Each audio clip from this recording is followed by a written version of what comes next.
el número de casos por millón de habitantes. Bueno, esto es, podemos empezar por esto, es el PIB per cápita de 1943 al 2018, ¿no? Hay que empezar por desmitificar algunas cuestiones, ¿no? Obviamente el PIB per cápita está ajustado por cuestiones de diferentes precios e inflaciones a nivel internacional y básicamente se toma una especie de dólar internacional, que es una medida para poder hacer comparable el PIB entre los países, porque tienen monedas distintas y también incluso formas distintas de medir los mercados que hay al interior de cada una de esas economías.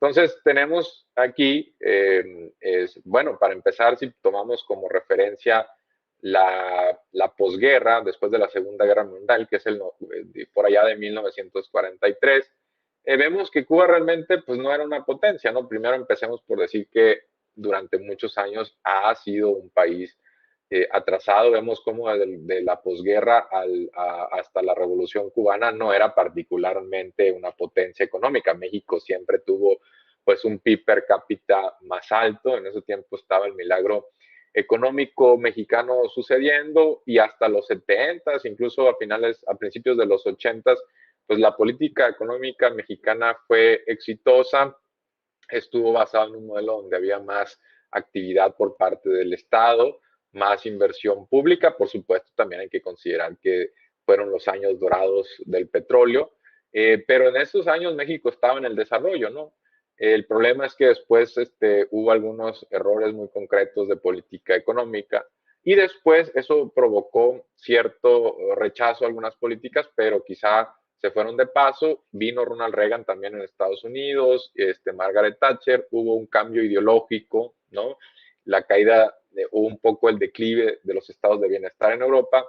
Y a partir de entonces, de los 80, México pues adoptó una visión muy liberal en torno a la economía, dejar que los mercados resuelvan los grandes problemas del país con muy pocas intervenciones desde el gobierno o desde el Estado.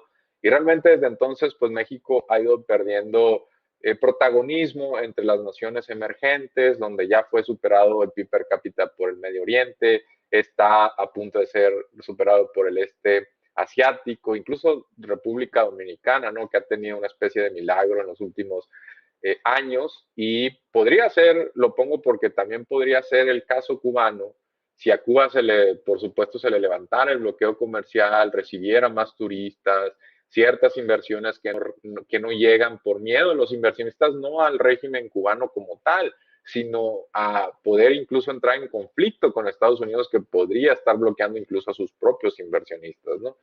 En ese sentido, pues uno esperaría entonces que con el bloqueo comercial y con este régimen comunista, supresor de todas las libertades, que Cuba fuera pues tuviera un nivel de desarrollo pues prácticamente subsahariano.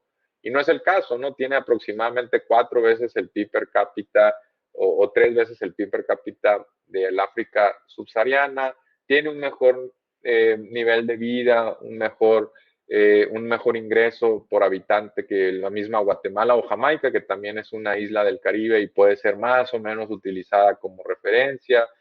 El sur y el sur asiático también están experimentando pues una bonanza. Vean cómo Cuba y su PIB per cápita sí resintió la caída del bloque soviético porque deja de percibir pues muchos subsidios que también podían manifestarse en inversión o especie de inversión extranjera de alguna manera. Y pues a partir de entonces le tuvo que reinventarse, ha ido liberalizando algunos sectores, y eso pues ha también permitido que tenga un crecimiento pues un poquito más acelerado que otros países, incluso que han adoptado medidas mucho más liberales.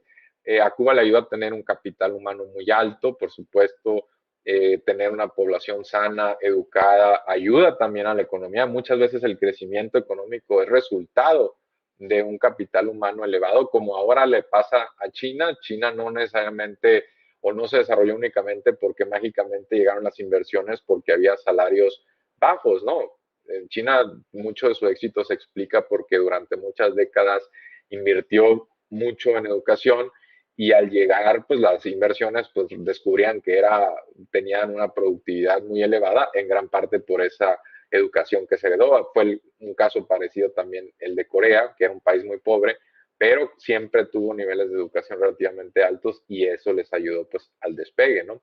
Entonces el capital humano en un país es muy importante y Cuba lo tiene, y a pesar de no poder recibir inversiones en muchos sectores de muchos países, a pesar de este bloqueo comercial y de tener cadenas productivas pues afectadas por no poder importar insumos, por ejemplo, para convertir esos productos y exportarlos a otras partes, pues a pesar de todo ello y a pesar también, por supuesto, de que es complicado para los turistas de Estados Unidos y de otras partes del mundo bajar a Cuba, visitar la isla, pues a pesar de eso, vemos que Cuba no es particularmente el estado de miseria o de pobreza que algunos querrían, porque entonces parecería que nos quieren vender esa historia de que los cubanos pues es un pueblo irracional, que vive mal y que se deja hacer cualquier cosa por parte de su gobierno. Y si nos estamos equivocando y vemos que esas millones de personas que marchan por las calles a favor, así como hay gente que marcha en contra, pero las que marchan a favor, pues quizá aprecien pues los niveles de vida que superan a Guatemala o a Jamaica, que quizá aprecien que viven en mayor igualdad de condiciones, porque ojo, vemos ahí el PIB per cápita de Guatemala y Jamaica, pero si nosotros nos vamos a los deciles más bajos de esos países que son más, que tienen mayor desigualdad que Cuba, pues es probable que muchos de los habitantes de Guatemala o Jamaica vivan con los estándares del África subsahariana y los del decil más alto o los dos deciles más altos pues tengan un nivel de vida hasta comparable a los de los países, a los más ricos en los países europeos, ¿no?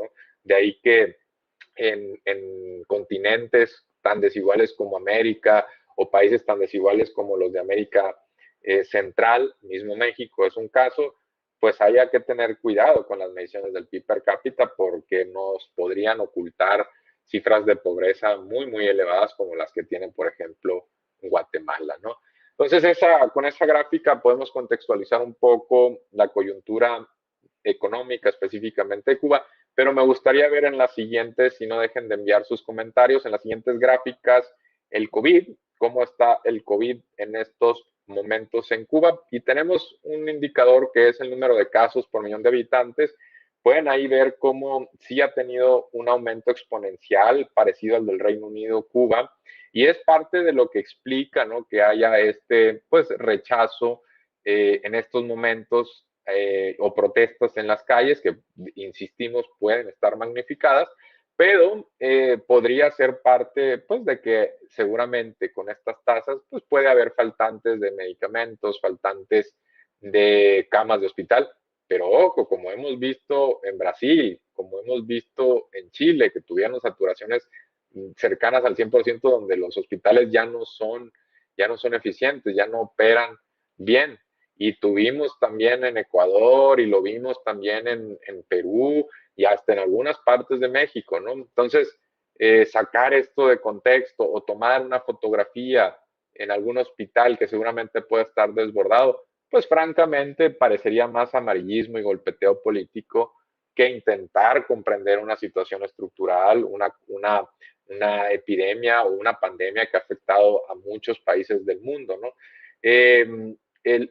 Me gusta esta gráfica de nuestro mundo en datos, que ya lo hemos visto anteriormente y hemos dicho que está construida por la Universidad de Oxford, con datos, muchos de ellos de Johns Hopkins, aunque tienen series de prácticamente todos los indicadores que ustedes imaginen. Y me gusta porque aquí lo que hace es controlar por millón de habitantes, ¿no? Ya hace que estas gráficas puedan ser muy comparables, ¿no? Quizá no perfectas, pero muy comparables sí son. Y ahí vemos cómo el Reino Unido, cómo incluso aquí, digo, aquí estamos omitiendo otros países que tuvieron eh, curvas mucho más agresivas, ¿no? Y bueno, ya como un aparte, como un comentario adicional, vean cómo Argentina, Brasil, Chile van mejorando. Y en el caso de Estados Unidos y México, por igual, de una manera similar, están experimentando algún pequeño, o bueno, ya cierto rebrote de casos. Es importante, por supuesto, la vacunación, porque aunque hemos visto un repunte de casos, por ejemplo, en el Reino Unido, no se ha traducido en muchas defunciones y eso tiene que ver con que la vacuna pues no es totalmente efectiva para no desarrollar síntomas, pero es muy efectiva para que esos síntomas no evolucionen o no se conviertan en un cuadro muy agresivo y por supuesto sumamente efectivo para no causar muertes. Cristina Sánchez, gran información. Gracias a ti, Cristina, por sintonizar esta transmisión. Y en la siguiente gráfica ustedes pueden ver también de nuestro mundo en datos las muertes por COVID por millón de habitantes de prácticamente los mismos países, ¿no? Y ahí vemos Cuba en la parte inferior derecha, ya más pegado a la fecha actual, es más, el corte es julio 17, pues sí vemos un repunte en Cuba en muertes, en defunciones, como lo habíamos visto en casos, pero vean también todo lo que aguantó Cuba prácticamente sin casos, ¿no? Cuba realmente tuvo una actuación o enfrentó la pandemia con mucha dignidad, logró contenerla durante mucho tiempo y al igual que lo hicieron muchas otras democracias avanzadas y países desarrollados, pues eventualmente tuvo que relajar quizás ciertas restricciones por cuestiones económicas, hartazgo de la gente y pues eso pudo haber traído un rebrote en casos,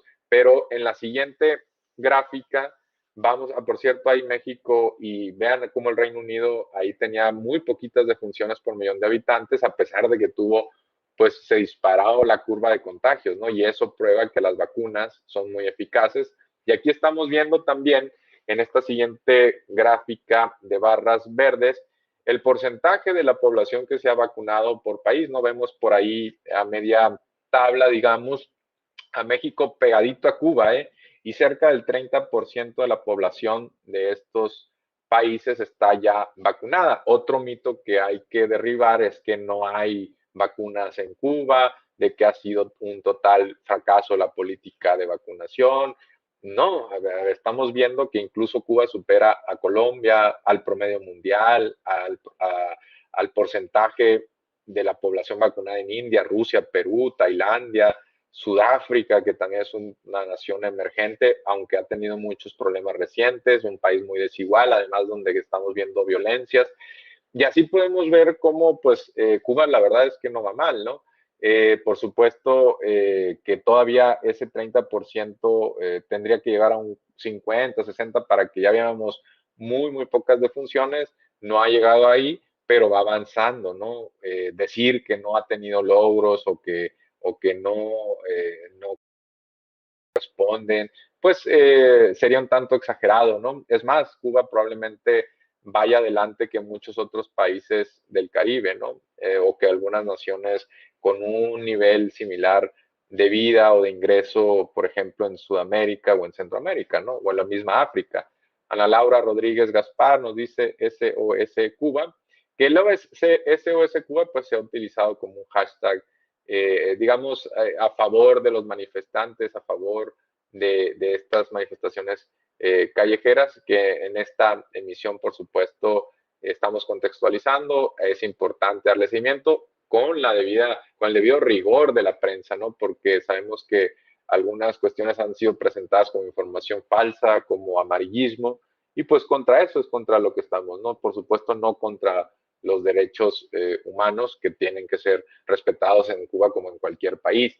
Y la cuestión es que si dejamos que ese argumento sea justificante para que Estados Unidos siga desde una posición opresora, hostigando a Cuba, bueno, esa ya es otra historia, ¿no?